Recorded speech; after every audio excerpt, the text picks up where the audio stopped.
రాదురా ఏ విజయం నీ కోసం నా కోసం, ఎటుపోదురా నువ్వు చేసిన కష్టం ఎప్పటికైనా సొంతం.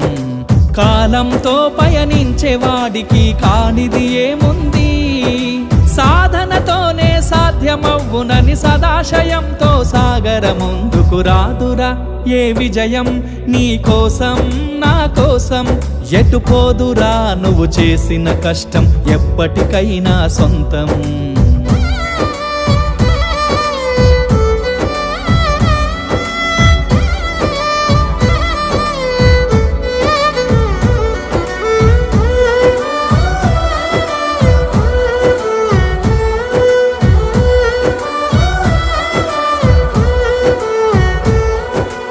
ఆకాశంలో అలలాగా పోయే ఆ పక్షులనే చూడు, అనుకున్న గమ్యమెంతున్న